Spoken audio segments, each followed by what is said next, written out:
ఈ వేదిక అందించిన పెద్దలు, మన తోటి వైశ్య మిత్రులు అందరికీ నా యొక్క నమస్కారాలు. ఇక్కడ ఎంతో సంతోషం అనిపిస్తుంది, మనకు ఇక్కడ ఎంతో అవేర్నెస్ ఉంది. అయితే ఒక రెండు మాటలు నేను మాట్లాడతా. శ్యామన గురించి మనం ఒక రెండు మాటలు మాట్లాడితే శ్యామన యొక్క గుణం ఎటువంటిది, ఆయన ఎన్నిపోయే గుణమా ముందరికి వచ్చే గుణమా అనేది మీకు అర్థమవుతుంది. శ్యామనకు ఒక కొడుకు ఒక బిడ్డ. శ్యామన కొడుకు 5 లక్షల రూపాయలు శాలరీ, శ్యామన కోడలకు ఒక 4 లక్షల శాలరీ. శ్యామనకు ఆస్తిని ఇక్కడ ప్రకటించకూడదు మనం, మంచి సాలీడు. ఆయన కొడుకు బిడ్డ వెల్ సెటిల్డ్, బిడ్డ డాక్టర్, అల్లుడు పెద్ద పారిశ్రామికవేత్త. అయితే ఎలాంటి బరువు బాధ్యతలు ఆయనకు లేవు సంసారానికి. ఇంకా రియల్ ఎస్టేట్ ప్రాపర్టీస్ మనం చెప్పొద్దు. ఆయనకు ఉండేది, ఆయన సాటిస్ఫైగా ఉన్నాడు. ఆయన తలంపు, మేము ఆయన వెంబడి ఒక 15-20 ఏళ్ళకి వెళ్ళి పనిచేస్తున్నాము. ఆయన ఒకటే కాన్సెప్ట్ అంటారు ఎప్పుడు, మీరు సంఘానికి సేవ చేయండి, సమాజానికి సేవ చేయండి, మీ బరకత మీకు ఎట్లుంటుందో చూసుకోండి, మీ సంసారం ఎదుగుతుందా తరుగుతుందా మీరే చూసుకోండి అనేది ఆయన ఒక స్లోగన్ మాకు 15-20 ఏళ్ళకి వెళ్ళి చెప్పేది. దానికి అనుగుణంగానే మేము ఏం చేసామంటే, నేను మా అచ్చంపేట సంఘం ప్రెసిడెంట్ ఉన్నా.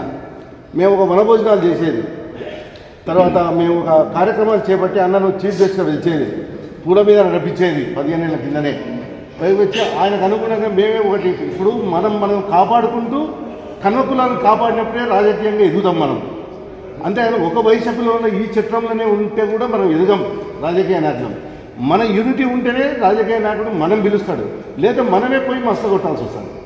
అందుకే ఆ విధంగానే మనం మేము అన్న చెప్పిన అడుగుజాడలో మేము ఏం చేస్తామంటే, ఒక వైకుంఠ రథం తెచ్చాం. అక్కడ ఏ కులానికైనా ఫ్రీ ఇస్తాం. చనిపోయిన వాళ్ళ ఇంటికి 50 మందికి భోజనాలు పంపిస్తాం. చనిపోయేటప్పుడు అక్కడ సిద్ధాంతం కట్టిస్తాం. ఆయన మా జిల్లా అధ్యక్షుడు ఉన్నాడు, అప్పుడు నేను అచ్చంపేట ప్రెసిడెంట్గా ఉన్నా. ఎన్నో ఇవాళ ఒక వైశ్యమిత్రునికి ఒక ఆపత్తి వచ్చింది, హాస్పిటల్లో ఉన్నాడు. ఆయన కిడ్నీలు ఫెయిల్ అయినాయి, పరిస్థితులు ఎట్లున్నాయి, ఇవాళ రేపు లక్షల రూపాయలు కావాలి, 1 లక్ష రూపాయలు కావాలి, 2 లక్షలు కావాలి, 5 లక్షలు కావాలి. అప్పటికప్పుడు ఇట్లా అని అక్కడ ఉన్న ప్రెసిడెంట్ ఇన్ఫార్మ్ చేస్తే ఆ సిస్టమ్ తయారు చేసింది. అక్కడ మా ఉమ్మడి మామనాడు జిల్లాలో ఆ సిస్టమ్ని తయారు చేసిండు. ఎట్లా సిస్టమ్ను తయారు చేసిందంటే, ఒక వైశ్యమిత్రునికి ఎవరికైనా అక్కడ ఏమైనా ఆపత్తి ఉందంటే ఎంబడే ఇన్ఫర్మేషన్ ఇస్తాడు. మేము లైక్ మైండెడ్ ఒక 20-25 కార్లు ఆడికి పోతాయి. అన్న పొద్దుగాల 8 గంటలకు వెళ్ళాం కుమార్ అది అంటే అందరం ఓరికోరికి ఫోన్ చేసాం. 15-20 కుటుంబాలు అక్కడ పోయి నేను 5,000, అన్న 5,000, ఆయన 5,000, ఈయన 5,000 ఇచ్చి వాట్సాప్లో పెడతాం. సాయంత్రం వరకు ఆయనకు అక్కడ ఎంత ఖర్చు అవుతుంది ఏం కథ బేరీ చేసుకొని 10 లక్షలు అయితే 5 లక్షలు అన్ని పాటిస్తాం.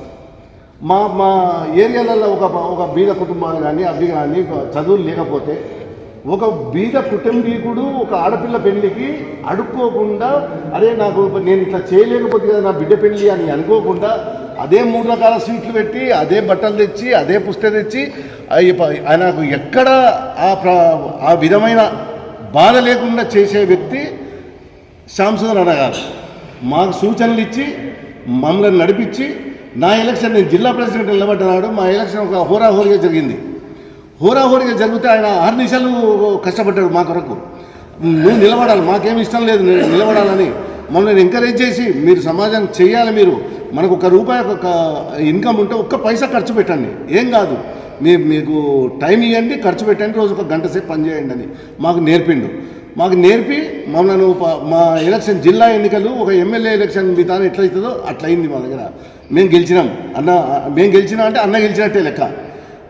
మేము గెలిచినాం. ఒక ప్రమాణ స్వీకారానికి ఢిల్లీకి వెళ్ళి టీజీ వెంకటేష్ గారు మా నాగర్ కర్నూలుకి వచ్చి మళ్ళీ ఢిల్లీ వెళ్ళిపోయాడు. హరీష్ రావు గారు వచ్చారు. 4 ఎమ్మెల్యేలు, 2 మినిస్టర్లు, ఒక 5,000 మందిని, ఒక వైశ్య కుటుంబీకులను ఒక స్టేజ్ మీద, ఒక ప్లాట్ఫామ్ మీద ఏర్పరచాలంటే ఎంత ఇబ్బంది అయిన పరిస్థితులు. అట్లా ఆ ప్రమాణ స్వీకారం కూడా అట్లా జరిగింది. అది దానికి అనుగుణంగానే ఇవాళ ఎప్పుడు ఒక తపన, మనం ఒక మార్పు తీసుకురావాలి, కొత్త ట్రెండ్ రావాలి, కొత్త నీరు రావాలి, కొత్త ఆలోచన రావాలి. వస్తే ఒక బీద వయసునికి ఎట్లా మనం ఎంకరేజ్ చేయగలుగుతాం, ఆ బీద వయసులు ఎట్లా ముందర పడాలి, వాళ్ళ ఆర్థిక స్థితిగతులు ముందర పడాలి. సరే నేను బాగానే ఉన్నా, నువ్వు బాగానే ఉన్నావు, మనకు వచ్చే విధి ఎట్లా మనం ఎదుర్కొంటాం చేస్తాం. మరి ఆ పల్లెటూళ్ళలో ఉన్న ఆ బీద కుటుంబాలు ఎట్లా పైకి రావాలనే ఆలోచనకు అనుగుణంగానే 2-3 ఏళ్ళకి వెళ్ళి మహాసభల కొట్లాడి పెట్టండి, మీరే నిలబడండి అని చెప్పి అన్న కూడా చేసిండు. మీరు చేయలేదంటలేము.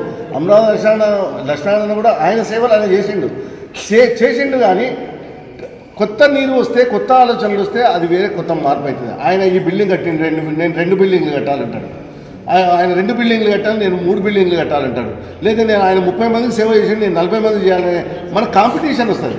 ఆ కాంపిటీషన్ వల్ల మనిషి యొక్క ఆర్థిక స్థితిగతులు ఎట్లా ఉన్నాయంటారు. జిల్లా సంఘాలు ఉన్నాయి. ఆయన మేనిఫెస్టోలో ఏం పెట్టుకున్నాడు? జిల్లా సంఘాలకు వాళ్ళ పైసలు ఎట్టుకెళ్ళి వస్తాయి. సరే ఉన్న సహకారం అంటే పెట్టుకుంటాడు జిల్లా సంఘానికి అధ్యక్షుడయ్యి. మరి లేనోడు జిల్లా సంఘానికి వాడు అర్హుడు కాదా, వైశ్యుడు కాదా? మరి ఆ వైశ్యునికి మరి ఆయన జేబులోకి వెళ్ళి పైసలు పెట్టాలంటే ఉండవు. మరి రాజకీయానికి అయితే తక్కువ కాదు కదా, ఆర్థికంగా తక్కువ కావచ్చు.